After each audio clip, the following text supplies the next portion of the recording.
সরকারের দায় নিতে হবে। কি নাম আপনার? আমার নাম সত্য ঘোষ। আপনি একজন হিন্দু মানুষের কুরবানি করতে বলছেন, ওরা বলছে যে এটা হিন্দু রাষ্ট্র, হিন্দুত্ব জয় হয়েছে, কুরবানি করতে দেবে না, আপনি বলছেন কুরবানি হোক। আমরা কুরবানি দিই, আমাদের এই ব্যবসা, আমাদের কোনো ব্যবসা না। আমরা গরু কেনা বেচা করি, আমরা যখন কিনে আনি তখন এই কুরবানির সময় বিক্রি করি, তাতে আমাদের একটু ফায়দা হয়, আমাদের দেনাদুনি থাকে, আমাদের দেনাদুনি মিটে যায়। আজকে যদি এই কত না, বছর করছেন এই ব্যবসা? আমরা 30 বছর সব গোমাতা ফাতা করে কিচ্ছু হবে না। আপনি আমাদের ব্যবসার লাইনটাকে ভালো করুন, এইভাবে আমাদেরকে শেষ করবেন না। এমন ভাবে শেষ করার থেকে বরং এক কাজ করুন, আমি ডাইরেক্ট সুনীল অধিকারী বলছি, আপনি এক কাজ করুন, আমাদের গলায় পা তুলে দিয়ে জিপটা টেনে বার করে নেন। এভাবে না মেরে আমাদের গলায় পা তুলে জিপটা টেনে বার করে দেন। এভাবে আমরা সহ্য করতে পারবো না। আমাদের এটা চাষি এলাকা, এটা রাস্তাঘাটে রাস্তায় দাঁড়াবো, ছিনতাই করবো, চুরি করবো, আর এর জন্য এই যে চুরি করলে এর জন্য দায়ী থাকবে এই সরকার। আমাদের যে ক্ষতিটা করছে এই সরকারই করলো। আমরা এই সরকারের কাছে বারবার অনুরোধ করছি, আপনি এইভাবে আমাদের পেটে লাথি মারবেন না। আপনার এতই প্রয়োজন পড়ে আপনি মেরে দেন ডাইরেক্ট আমাদের। আমি এইভাবে বলছি, কারণ আমি মার্কেটে অনেক টাকা ঋণী, পুরো ঋণী জড়িত হয়ে আছি।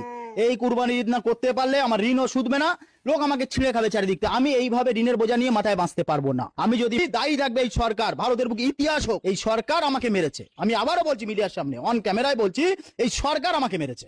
বিক্রি হবে না, তাহলে কি হবে? বিক্রি হবে না, যাও বা বিক্রি হচ্ছে রিটার্ন দিয়ে দিচ্ছে, তাহলে আমরা কি করে খাবো? আমাদের তো এই কর্ম করে খেতে হবে। এক একজনের 15-20 লাখ টাকা দেনা আছে, সব নানান রকম লোন সাবসিডি সব নিয়ে করা হচ্ছে সবাই। এইভাবে কি করে চলবে? আমাদের মরণ ছাড়া রাস্তা নেই। এই কর্ম করে তো আমরা খাই। সরকার একটা ব্যবস্থা নিক। কি ব্যবস্থা চাচ্ছেন সরকারের কাছে? সরকার কি করবে করুক, গরু বাছুরগুলো কি তুলে নিক। যদি সরকার কিছু না সিদ্ধান্ত নেয়, তাহলে আপনার এই গরুগুলো নিয়ে কি করবেন? তাহলে আমাদের মরণ ছাড়া রাস্তা নেই, গরুগুলো কি করবো?